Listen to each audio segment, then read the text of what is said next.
Hello friends, myself Harsh Rathore. I hope you all will be fine. दोस्तों, last class में प्रशांत sir ने आपको जो सेक्शंस बताए हुए थे उस सेक्शन उन्होंने सेक्शन नंबर 1, 2, 4, 8 और 10 को पूरी तरह से विस्तार में एलेबोरेट किया था, यानी उन्होंने पूरी तरह से विस्तार में व्याख्या की थी। अब हम आपको लास्ट हमारा सेक्शन था सेक्शन 10, उसका एक ओवरव्यू देंगे। उसके बाद हम आगे की ओर बढ़ेंगे और आगे के सेक्शन को कवर करेंगे।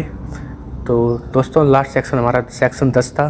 सेक्शन 10 हमारा हमें यही बताता है कि जो हमारा सेक्स है वो किस टाइप का है, पुरुष मेल है या फिर स्त्री है। यानी कि एक लड़का होता है वो मानव नर का द्योतक होता है और एक लड़की होती है वो स्त्री नर की द्योतक होती है।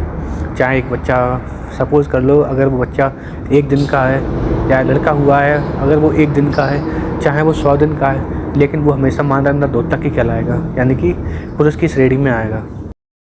हेलो दोस्तों, जैसा कि हम सेक्शन की श्रेणी में सेक्शन 10 तक कवर कर चुके हैं अपने सेक्शन। अब हमारा बात आता है सेक्शन 21 के बारे में। सेक्शन 21 जो हमारा है वो रिलेटेड है हमारा लोक सेवक से, ठीक है। लोक सेवक से आज से सिर्फ उन्हीं लोगों से है जो हमारे डिफेंस के अधिकारी हैं, डिफेंस ऑफिसर्स रिलेटेड हैं, जैसे हमारी थल सेना, जल सेना और वायु सेना, ठीक है ना। ये तीनों सेना हमारी हैं जो सेक्शन 21 से रिलेट करती हैं। इसके बाद दोस्तों हमारा आता है section 24। Section 24 is related with the dishonesty. Dishonesty से आशय ये होता है कि सपोज़ 2 इंसान हैं, अगर हम किसी एक को लाभ दे रहे हैं और दूसरे इंसान को हानि पहुंचा रहे हैं, तो इस प्रतिक्रिया के दौरान जो हमें पनिशमेंट मिलेगा, जो हमारा पनिशमेंट रेट होगा वो 24 सेक्शन के तहत होगा। इसके बाद दोस्तों आता है हमारा 25 हमारा सेक्शन जो है वो फ्रॉड से रिलेटेड है। फ्रॉड से रिलेटेड ऐसा है, अगर हम कोई भी काम करते हैं जिससे हमारा आज से हमारा इंटेंशन होता है कि हम किसी के साथ फ्रॉड कर रहे हैं, तो जब हमें जो पनिशमेंट मिलेगा वो पनिशमेंट हमारी 25 से रिलेटेड होगा। Thank you friends. आगे की जो सेक्शन है वो हमारे प्रशांत सर कवर करेंगे। हेलो एवरीवन, माई सेल्फ प्रशांत वर्मा।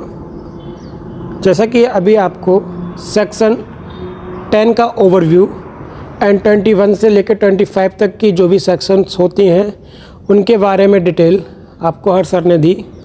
अब मैं आपको बताऊंगा सेक्शन 40 के बारे में। सेक्शन 40 में अपराध का वर्णन किया गया है। अपराध क्या होता है? अगर कोई भी कार्य हम अपराध की मनोस्थिति या मानसिक स्थिति या मेंस एरिया बना के कर रहे हैं तो वो अपराध की श्रेणी में आता है। अगर ऐसा कोई भी क्राइम होता है तो उसको हम सेक्शन 40 के तहत देखते हैं। और सेक्शन 41 के बारे में आपको बताऊं, सेक्शन 41 में विशिष्ट विधि पर ही सेक्शन 40 लागू होता है। विशिष्ट विधि वो होती है जैसे पार्टिकुलर कोई सब्जेक्ट होता है उस पर सेक्शन 41 के तहत धारा अप्लाई होती है। सेक्शन 42 में स्थानीय विधि होती है। भारत में कुछ विशिष्ट जगह पे ही वो अप्लाई होती है, पार्टिकुलर प्लेस पे ही अप्लाई होती है। वो जो धारा होती है वो 42 होती है, ठीक है एवरीवन। Thank you.